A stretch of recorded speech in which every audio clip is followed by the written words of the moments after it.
So guys, we're here at Weipa Caravan and Camping Park. This is the reception area just here, but they have a lot of tours on these boards out the front which you can choose from. Everything from crocodile spotting to fishing charters, just to sunset drinks. So check them out if you're coming into the park. The pool's just over here beside reception. It's quite a nice pool. That's looking back at the entranceway into the park.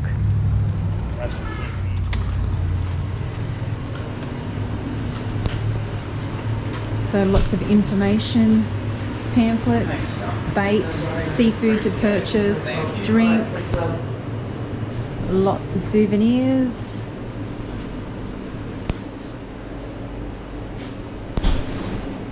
So when you walk out of reception here, this is a view of the park. Straight ahead over there is the amenities block, and there's more camping down this way. Over on my left you've got the famous Barramunchies Cafe. I think it's open from 5 till 8 of an evening for dinner. Oh no, it's closed.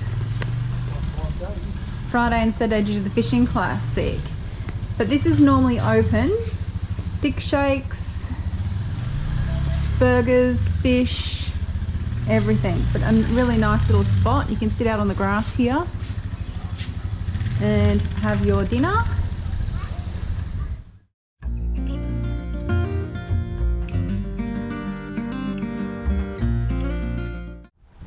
So we've decided to come down for another sunset cruise, and this one will be around the Weipa Harbour.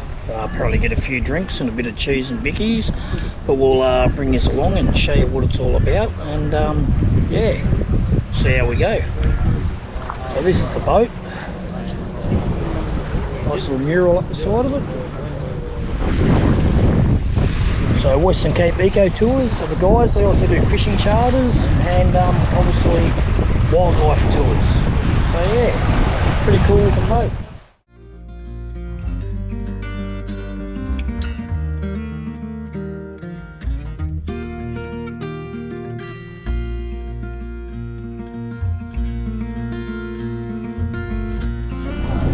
So this is a little food platter that they give you. A couple of cocktail onions, a bit of cheese, some salami, a bit of gherkins and all sorts of stuff.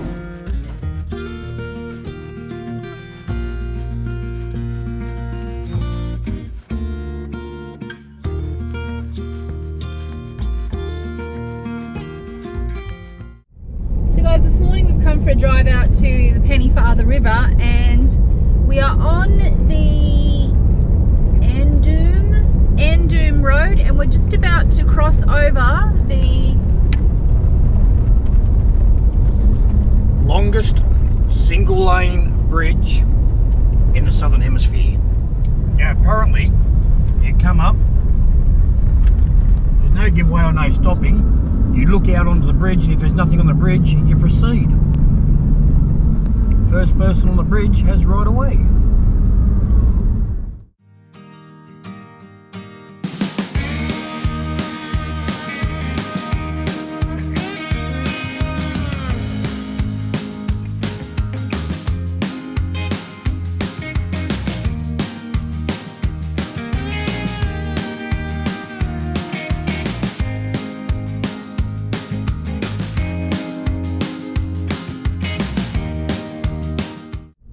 Anyway, we'll take you along for the day and see where we end up. So guys, this is Cullen Point Campground up ahead here. This sign on my left here is just talking about the marine turtles nesting on the beaches in between July and September, about driving on the beaches and just be very careful not to avoid crushing their nests and yeah, and disturbing the turtles. The camping area is straight ahead here.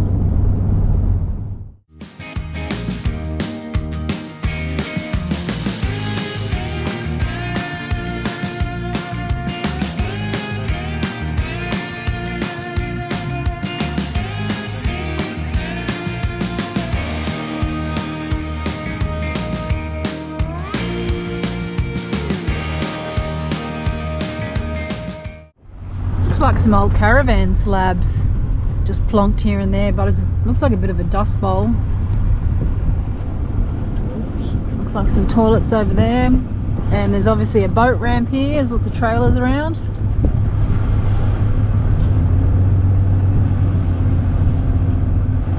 A lot of these guys will be out with the fishing classic, trying to catch their last minute fish for the weigh-in this afternoon.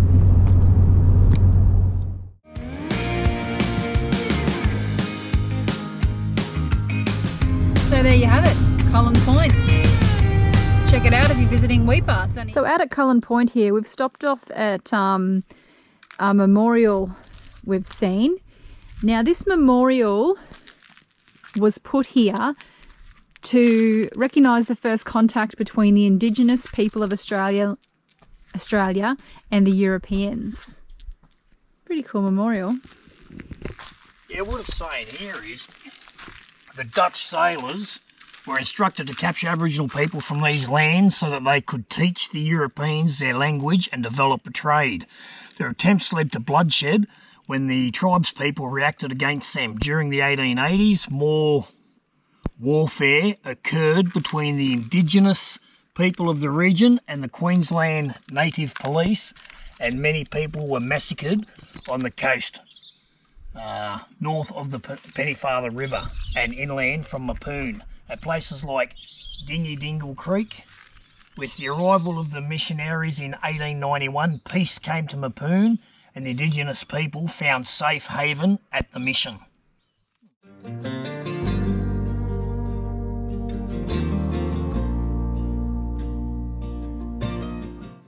So this little guide here tells you when they get their food. So for instance, in May, long-necked turtles and yams. In April, dugong, prawns, oysters, crab, muddies, and beach cherry. July, long-necked turtles, magpie geese, salmon, and it keeps going around. December, crocodile mating season.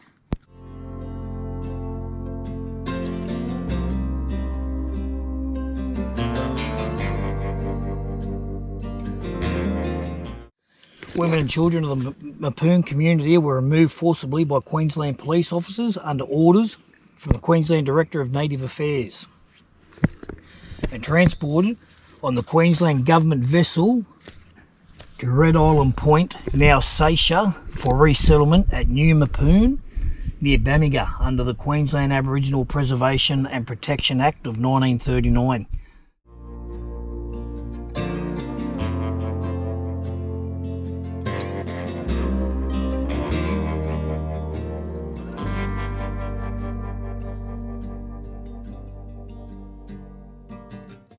This one here is a James Gibson Ward, and he was called home on the 3rd of January 1895.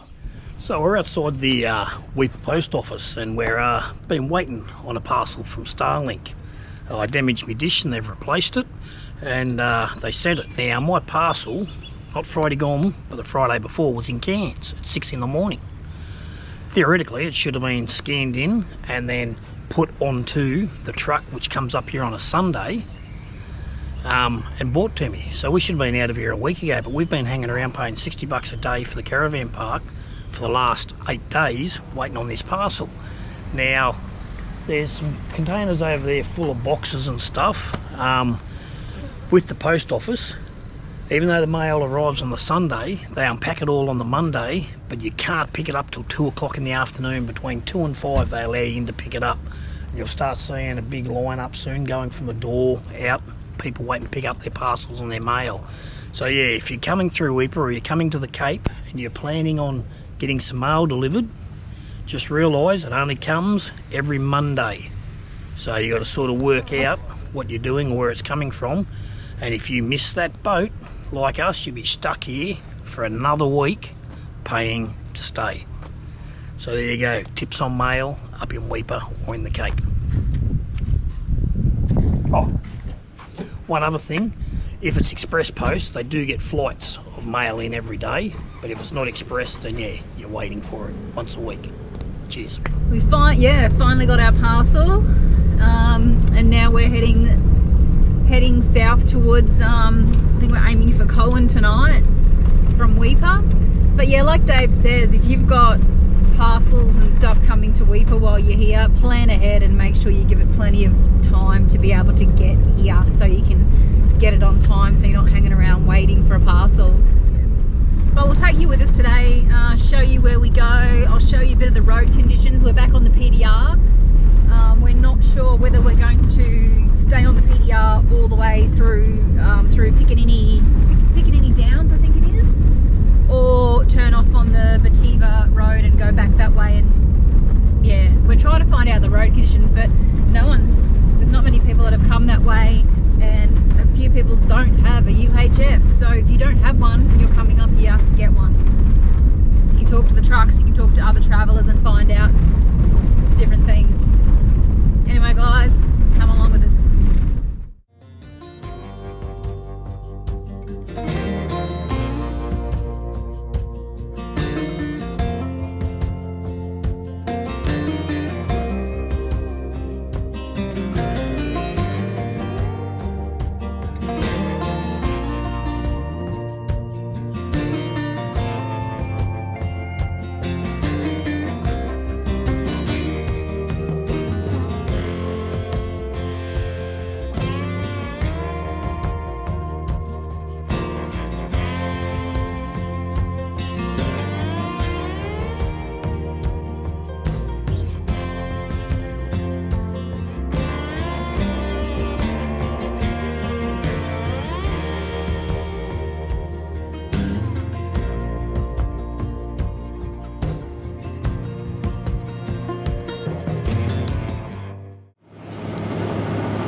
So guys, we're at Cobbold Gorge Caravan Park here. This is the reception building. Now Dave and I are waiting on a tour this morning, but we're just going to have a look in the little restaurant bar area here. So brekkie is available with some coffee. Nice seating area out here. And this is the bar, restaurant, breakfast area.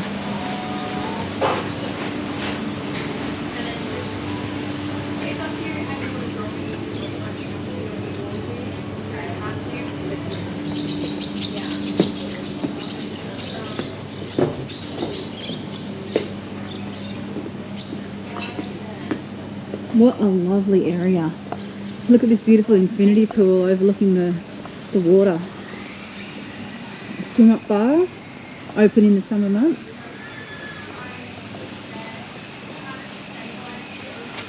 That is stunning. How nice is that? Come out to Cobbold Gorge, do a tour, have a beautiful swim. There's cabins up that way, and our sites are down the back. But what a lovely area, even for breakfast. So Cobbold Gorge was originally started by a guy called Francis Cobbold. Now, when he was 14 years old, he came out from England on a wool ship as an apprentice. He was a very adventurous sort of a character, and kept pestering his parents about wanting to come out to Australia and have a look at Australia. He heard so much about it. Now in 1867 he came out as a young 14-year-old, and he was on the Clipper and Guthrie bound for Sydney. He started off in Sydney, and then he learned a fair bit about Australia and found out that in Queensland there was a lot of land that no white man had been to and was there for the taking to open up cattle stations and sheep stations. So he rode a horse up into central Queensland and found some place cattle up here. He had something like 2,000 sheep, I think, and so many head of cattle. I'll have a look. It actually says, yeah, okay, 100,000 sheep and 2,000 cattle. So I had that a bit back to front.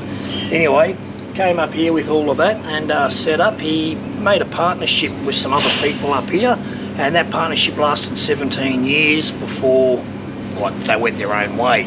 But yeah, he owned this massive property up here. He married a lady, and 8 years later she died of uterine cancer on the same day that his father died, funnily enough. But he ended up marrying another lady, and through both marriages they had no children. So all of his wealth and all of his stuff that he earned, he donated to the English, it says down here, the Royal United Kingdom Beneficent Association, now independent age, benefited from Most Handsome Legacy after his death in 1951. So yeah, this is some of the horses, and this cottage here is his house down in Fulham Avenue, South Yarra, and to today it is still very much the same. That was back in 1919, but today it is very largely unaltered. This is him there on his horse.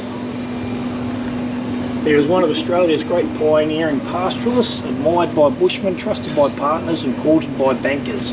He amassed a small fortune which he donated to charity. So we're here at Cobbold Gorge, and I've got Grant. G'day Grant, how are you, mate? Thanks. Welcome, Dave. Just a couple of questions. First of all, whereabouts are we situated? Well, we're in the on the Savannah Way, or just off the Savannah Way in the Gulf Savannah, what they call the Gulf Savannah. About 40 k's south of Forsyth, okay, township of Forsyth. No worries. Now, what sort of accommodation do you have here? Like, obviously you have the caravans and that, but I know there's some buildings around. What sort of accommodation can people have? Well, we've got 30 self-contained rooms. Most of them have king beds in them. Some of them for share, two singles, things like that. Some beds down have a king bed and a single bed, so they accommodate up to three people. We do have rooms with interconnecting doors, so families can have two rooms with an interconnecting door. But most of our rooms are designed for the coach market, hence only a kettle and tea, coffee making facilities in the room. Some of them do have a microwave though. Okay, now with your camping facilities, you have powered and non-powered? Yes. And can you just rock up in a swag or a tent and camp here, or not? Yes. You can? Yes. Yep. Down the bottom in the original campground is all undesignated campsites, so it's not given a number, you just choose your own little section down there. And that is the original campsite where this village started from 32 years ago. Okay, now you have washing facilities. I know your toilets are awesome. You have like toilet and shower, single buildings, but then you also have single toilets. Now, there's barbecue areas and facilities down there, so you have washing and dryers as well, do you? Yes, yep. 3 areas where wash machines and dryers are, and all coin operated with $1 or $2 coins. Okay, now up here, obviously you have your reception. In your reception, there's a lot of merchandise for Cobbold Gorge. I bought my hat pin already this morning, and we got a magnet. There's t-shirts, there's other sorts of stuff in there, and that's obviously where you come and check in. But across from reception, you have a beautiful looking bar area. Now, I see that you do brekkies there in the morning. Is there a bit of a bistro there of an evening? Yes, so 3 meals a day, and we do a full cooked breakfast or continental breakfast for guests.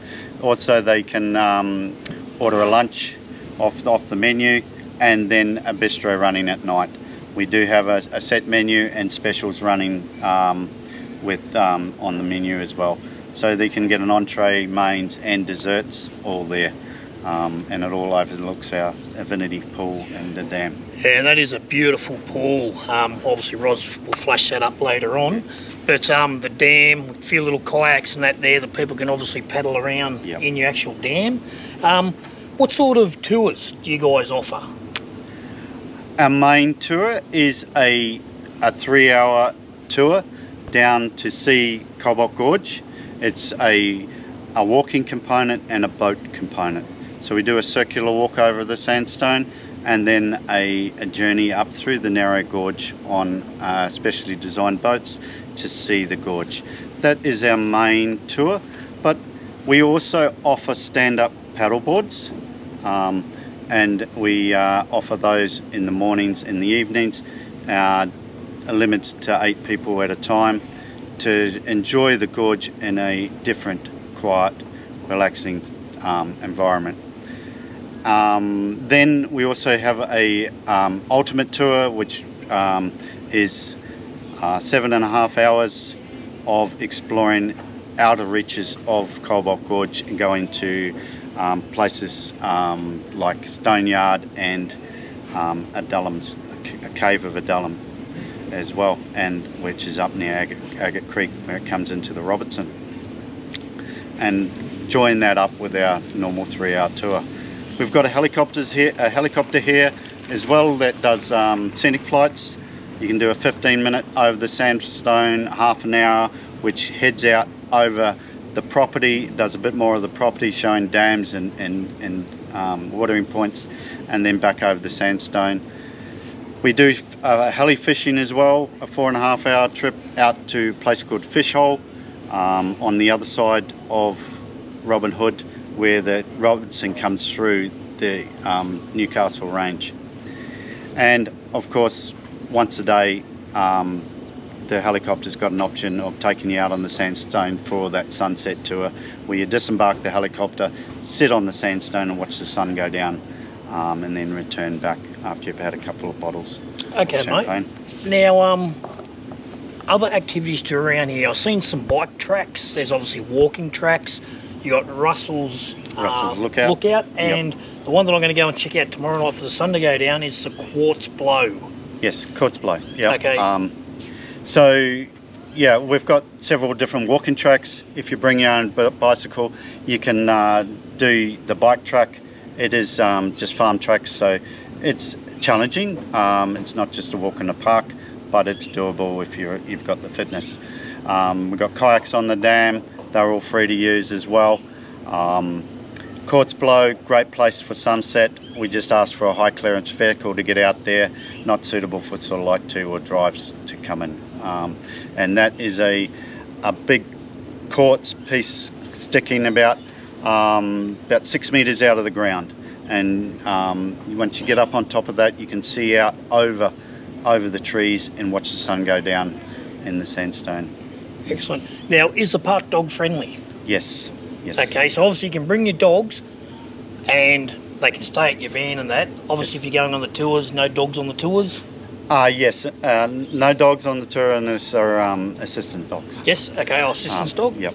And where can people find you guys? Do you have Facebook? Are you on a web page? How can people look you up and go, hey, I want to go, or I want to ring Cobbold Gorge, or I want to visit it?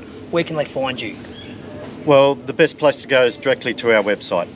That's where all the booking details are, and you can book direct on the website. And what's the website? cobboldgorge.com.au. Cool. Now, we do have all socials, Facebook, Insta, and we are on TikTok now, trying to catch up with that. For the young ones. Yeah. So, when are you open and when are you closed? Like, when can people come out and visit you? Well, unfortunately, we are a seasonal business. We open, as a general rule, on the 1st of April, and we go through to the end of October and finish up at the 31st of October. And main reason is later months, November, December, it gets too hot up in North Queensland and not too many travellers. And then our wet season's between Christmas Day and St. Patrick's Day. So very unpredictable with the roads and that. So hard to get people in and out during that time. So. No worries. All right, mate. Thank you very much. Thank you. Really looking forward to doing this ultimate tour today and taking in the sights and seeing what it has to offer. But yeah, if you guys are out in this particular area, if you're on your way to Corumba or going from Corumba back across to Cairns or anywhere like that, and you're up in this area, make sure you drop on in, come and see the guys, because what we've seen so far has been pretty impressive. But yeah, thank you very much. You're welcome. So today we're at the a village here. Okay, this is Cobbold Gorge here. We're going to come down and then come along this old road, head down to here, where we're going to start and do some exploring down here in the sandstone. We're also going to see the cave of Adullam, where Richard Daintree spent some time. And then we'll come back and have lunch up in Stoneyard, an old mustering camp. Okay. And then we'll come back and we will do the tour around the gorge this afternoon, and then finish up with the boat trip through the gorge. So we're on the bus. Only 4 of us on the ultimate tour today.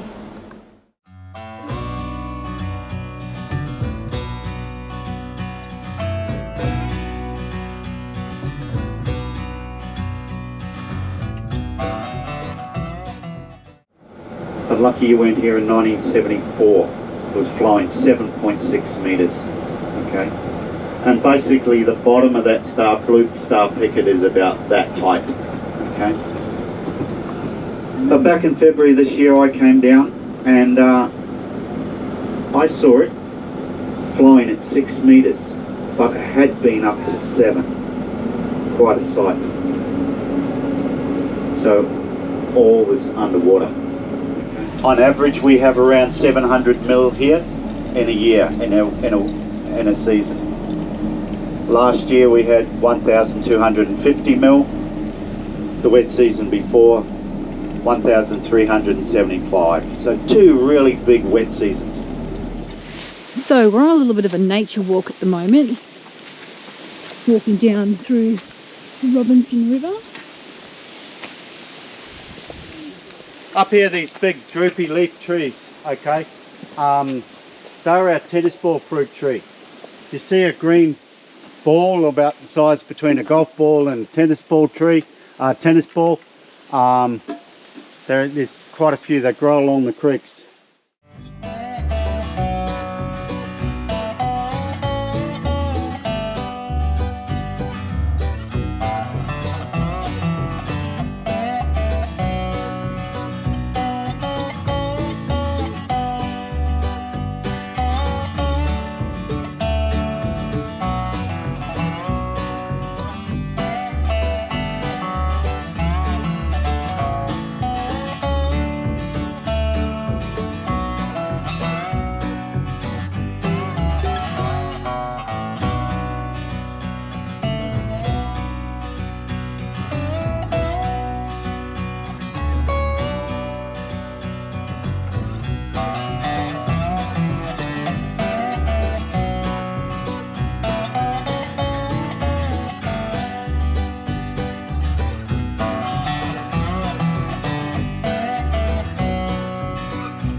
And are they one particular species of butterfly?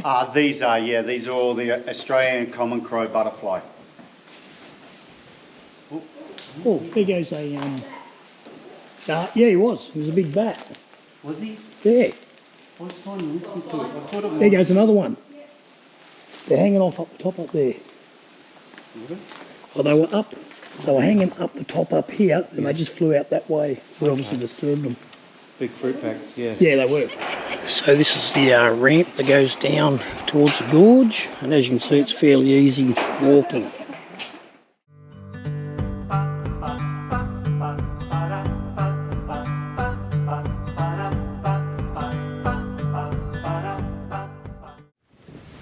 Rightio, so we're going to do a loop around the sandstone and then have a look at the gorge from above and drop back down and go up the boat, okay? I could never settle down too far away from my hometown. With my family I am bound. I stick by them till I'm in the ground.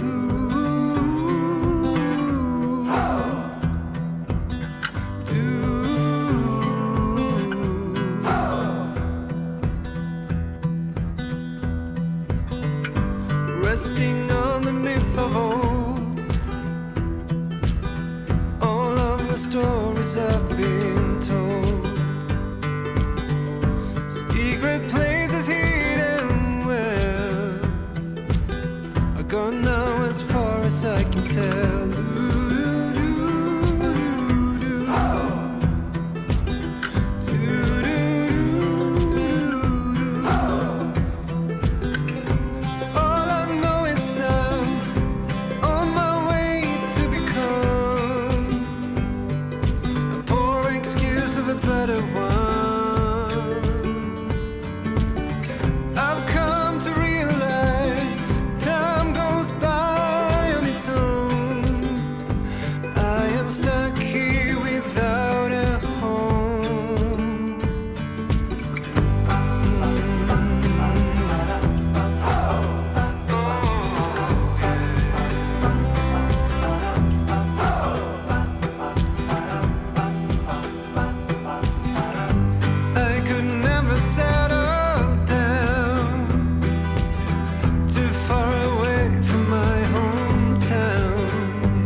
So we've come for a drive this afternoon to catch sunset up at Quartz Blow Lookout. Now, Quartz Blow Lookout is approximately 4 kilometres from Cobbold Gorge entranceway. So you come back out on the road and it's a very tiny sign, and it's a white sign, so it's hard to see with a bit of dust around.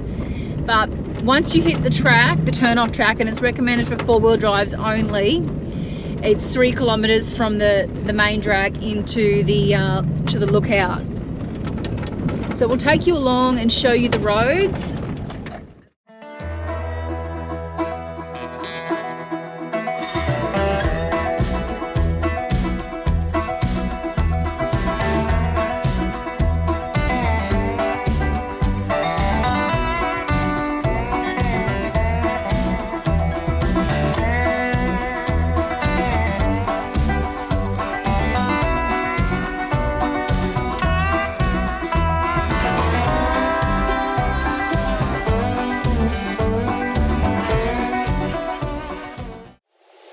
So guys, we've arrived here at the Quartz Blow Lookout.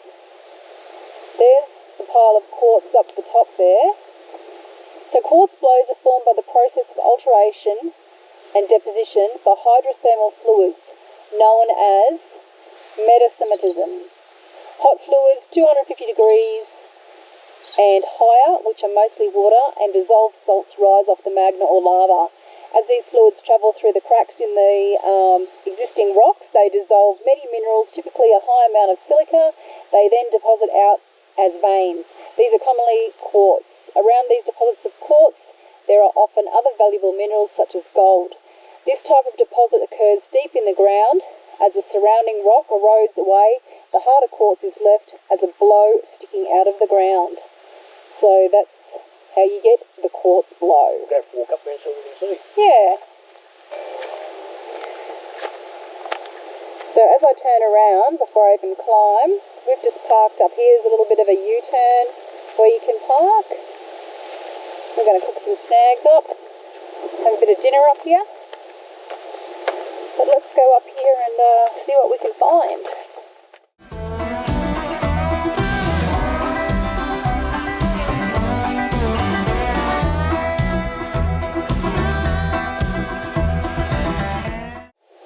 So the view from the top of the Quartz Blow.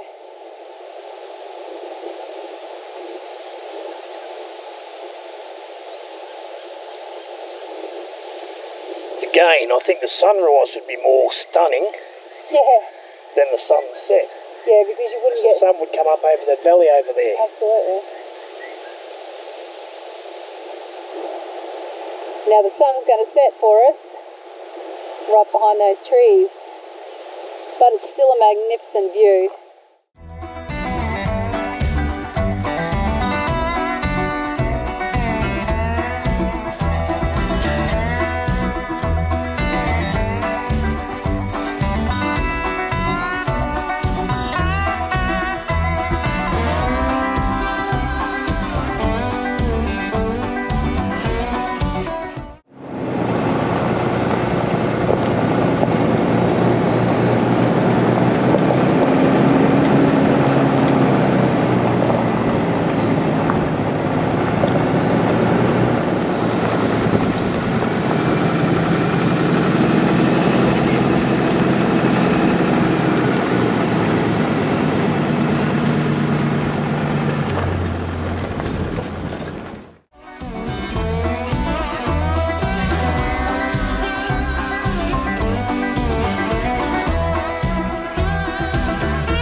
Well, that was our 3 days at Cobbold Gorge. Yeah.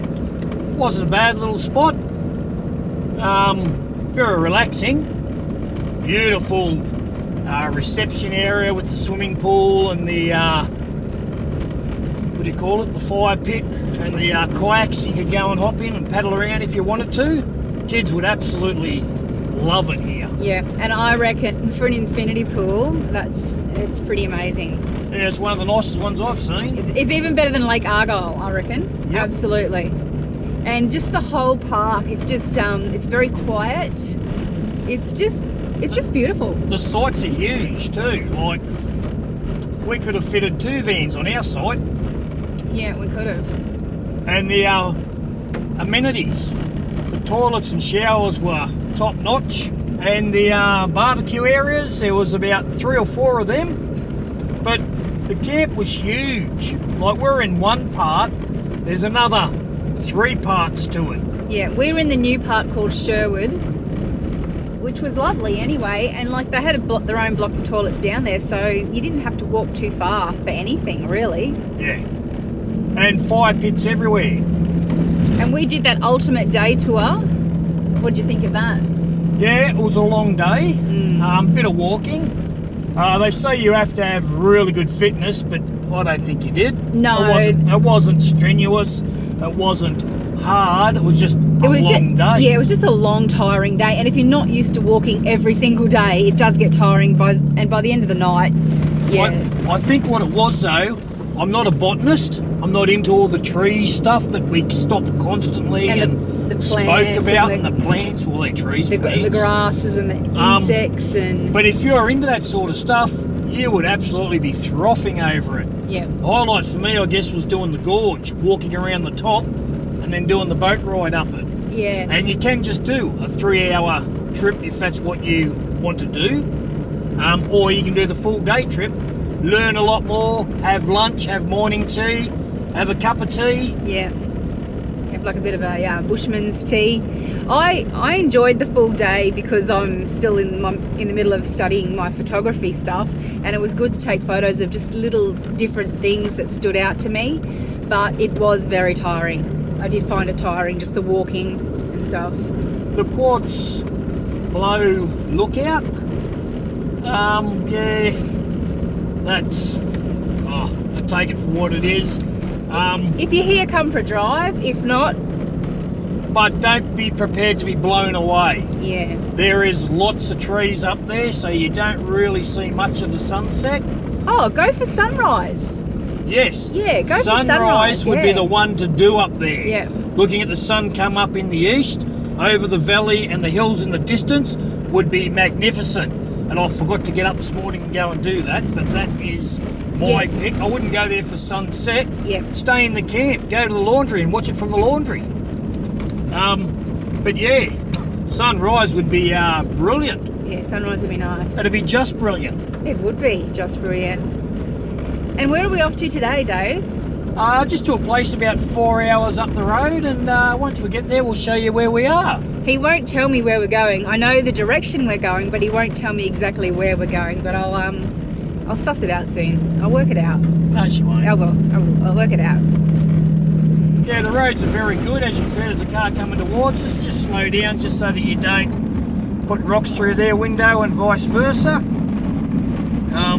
But as you can see, yeah, there's a few corrugations, but other than that, the roads are fairly good. Now, the sign to the Quartz Blow Lookout is just here on the left. And it's 3 k's in. You'd almost take a 2-wheel drive car in there, except there's one creek crossing that might give you a little bit of grief. Anyway, guys, let's find out where we're going today. I know. I don't. So yeah, hope you enjoyed this episode. Weipa, interesting little town. Obviously the Barra Fishing Classic was on there, and it's one of the biggest ones in Australia. Some awesome prizes. From there we headed on down to Cobbold Gorge and had a good look around Cobbold Gorge. Again, that was an interesting place. But I hope you enjoyed the video, and if you haven't gone back and had a look from when we first started, go back and have a look at a few of our first videos. They're a little bit B grade, but Roz was just learning how to do it all, and we really didn't know what we were doing. But to see how we've gone from there to now, the videos have grown massively. If you have any questions, put them down at the bottom, and I get on there and I respond to all comments that are on there. But it's that time again, joke time with Dave. Hey Roz. Yes, Dave. How do you tell the difference in a male and a female ant? No idea. Well, get yourself a pot of water and you drop the ant in. If the ant sinks, it is a girl ant.